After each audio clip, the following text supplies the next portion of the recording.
Good afternoon, everyone. Thanks so much for joining us today. For those of you that don't already know me, I'm Aaron Johnson, Congresswoman Williams' District Director. I'm in charge of working with folks here in the Fighting Fifth to help meet the needs of our communities. Part of my job is working with our communities to fund community projects through the annual federal funding process. Let me tell you a little bit about the history of the community projects and what they are. Years ago, you may remember Congressman Lewis having these, but they used to be called earmarks. However, earmarks were taken out of the government funding process for a little over the last decade. In 2021, when the Democrats took the House, the Senate, and the presidency, we brought back community project funding.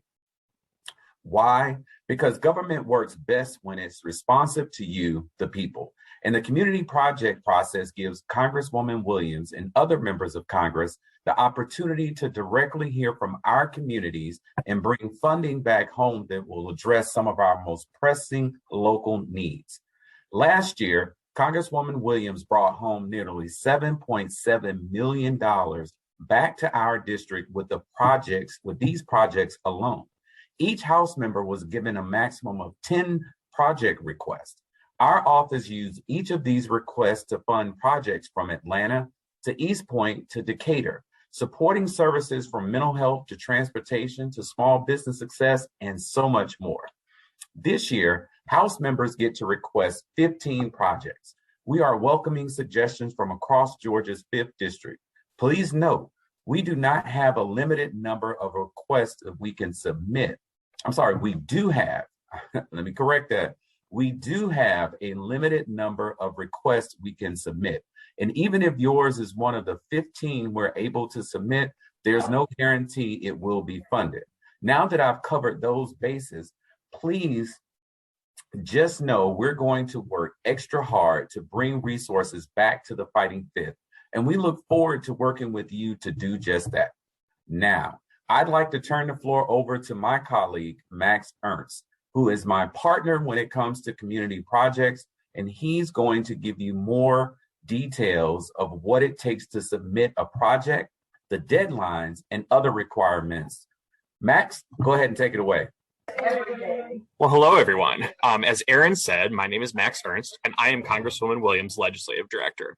I'm based here in her DC office, so when it comes to community projects, you have a point person to go to in both offices, Aaron in the district and me here in DC.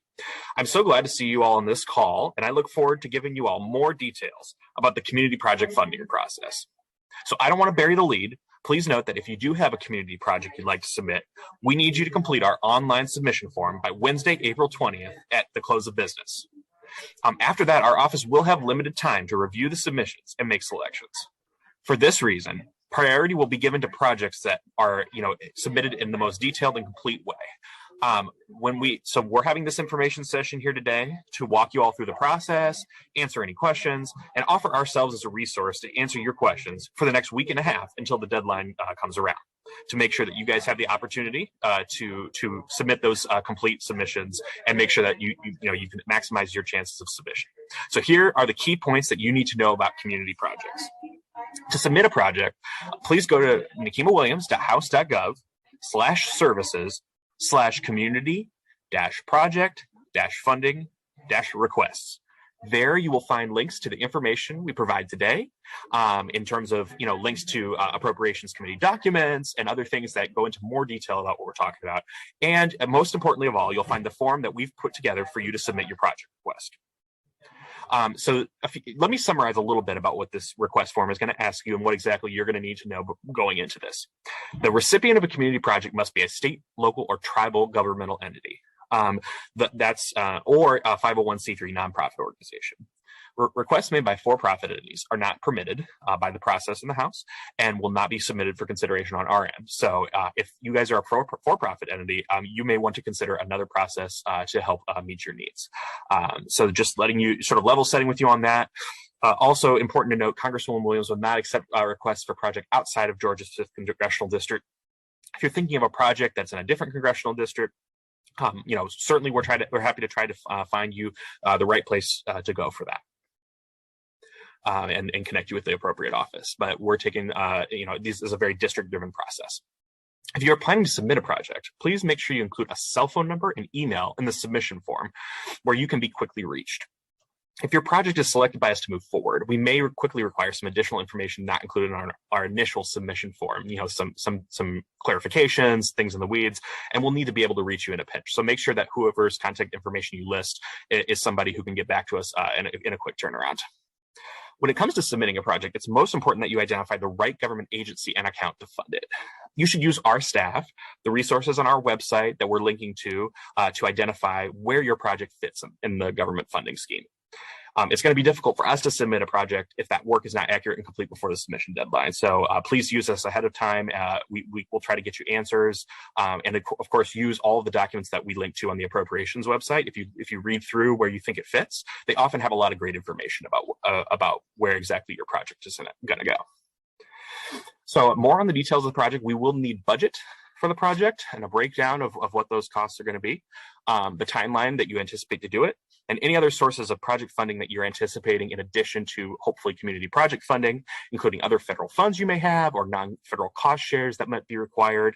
And those things are going to differ, account by account. So some may and some may not require federal cost shares. So again, or non-federal cost shares rather. So again, make sure that you consult the resources we link to on the website, and of course ask us any questions. But we'll need to have some details on a lot of those things.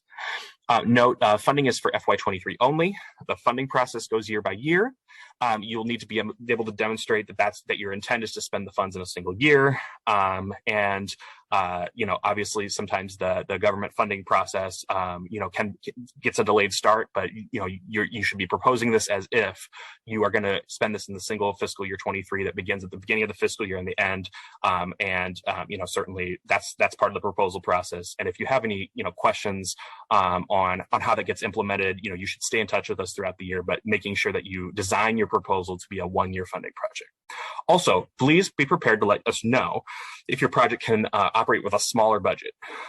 If you go to the documents that we linked to on the appropriations webpage, you'll see that if you dig into those documents, you'll see averages in those accounts about like how much did an average project get in fiscal year 2022.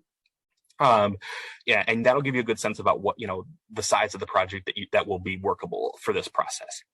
However, if you do have a project of a certain size and we're not able to get, we like the project, but we're not able to get the full funding, please let us know if you can operate with a smaller budget or scale back, scale up, all those other things in case we're able to secure a different level than you would originally request. Got to be prepared for everything. Next thing, you should be able to demonstrate that the request has community support. This is really important. Examples of community support include support letters from local elected officials, press articles, state intended use plan or community development plan, or a municipal resolution of support. Those are just a few. We often submit attachments when we decide to move forward with a project. So getting those letters ahead of time, getting that evidence ready ahead of time in addition to your submission is going to be super important to making sure that we get a successful submission. That's something that the committee requires. In addition to community support, we'll need to demonstrate that the project is a good use of taxpayer funds. That's something that they ask throughout the process. And we need to demonstrate that the project has a long-term positive impact on the community. And that can include things like any jobs created or other positive impacts that the project can have over time. So make sure that you're thinking about those as you put together your proposal. Finally, to reiterate what Aaron said, a request submitted to us does not guarantee that the project will be funded. Again, we only have 15, unfortunately, but and even if it does make it one of those 15, again, we will always do our best to make the case for these projects, but just know that there's it may not make it even then. So that's the thing I have to say is in terms of disclosure, just know that we will work with you to find the best way to meet community needs, whether it's advocating for your community project, or again, this is one tool in the toolkit, y'all. Like this is one particular way to get funding for your project. Throughout the year, there's lots of different grant opportunities coming through the federal government, lots of other opportunities. So just know that this is just one bite at the apple, and of course, we're happy to help you identify other ways to get the funding you need for different community needs throughout the year. So just know that you can contact us about this and contact us throughout the year for things as well. So with that, thank you very much. And we really appreciate you joining us.